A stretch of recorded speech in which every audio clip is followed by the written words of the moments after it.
Hi, I'm Clinton, and these are some of my family's well-loved books. Today's book is Ganesha's Sweet Tooth by Sanjay Patel and Emily Haynes. Ganesha's Sweet Tooth.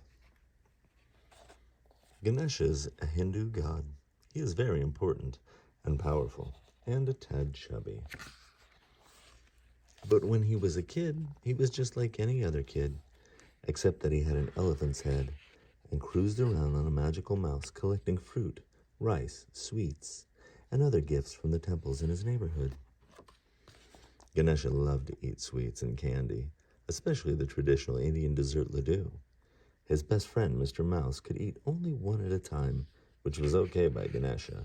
He didn't want to share all his laddus. Squeak! One day, while Ganesha and Mr. Mouse were out looking for sweets, they discovered a new kind of laddu.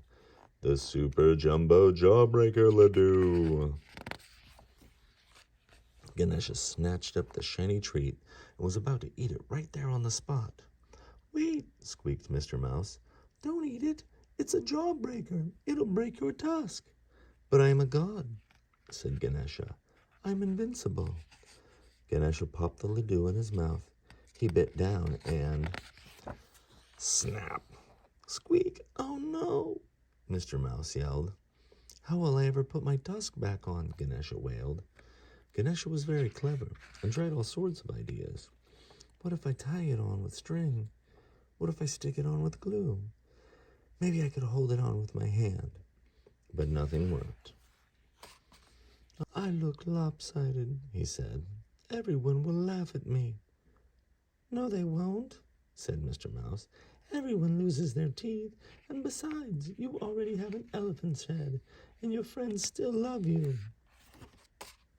Ganesha wasn't convinced. He thought he looked awful. He took all his anger and frustration and hurled his tusk at the moon. But the tusk didn't hit the moon. It sailed over a bush and hit the head of an old man who was walking by. Tonk. "Is this your tusk?" the old man asked. "I'm sorry," said Ganesha. "I didn't mean to hit you. I was aiming for the moon." "What's your name?" "I'm Ganesha. And this is Mr. Mouse." "You're Ganesha?" the old man exclaimed. "I've been looking for you. I'm Vyasa, the poet, and I need a special scribe for a poem. It's so long that no man could ever write the whole thing. All the pens in the world would break before it was done."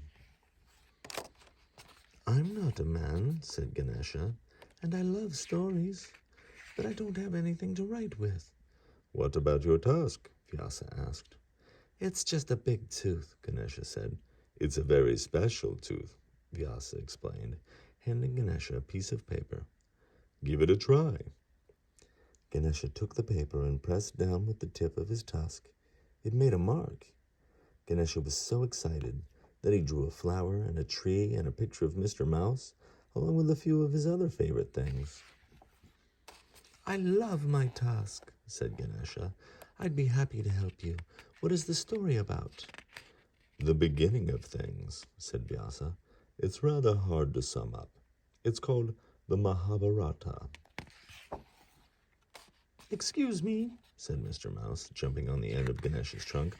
"I don't mean to interrupt, but what exactly are the terms of this agreement? Is it a very long poem after all?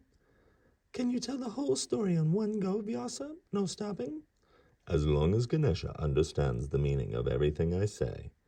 "Can I eat sweets while I write?" asked Ganesha. "As long as you don't stop writing," said Vyasa. Ganesha and Mr. Mouse agreed. "Let's begin." As Vyasa spoke, Ganesha put his tusk to the paper and began writing. Soon he forgot all about the super jumbo jawbreaker laddu and how funny he looked. He even forgot about the sweets he wanted to eat.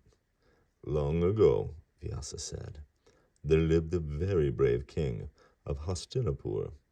One day, when he was out hunting, he happened upon a beautiful woman sitting on the banks of the Ganga River.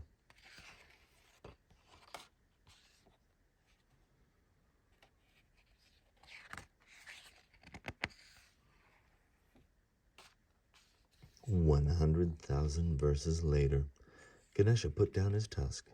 The Mahabharata, the great epic of Hindu literature, was complete.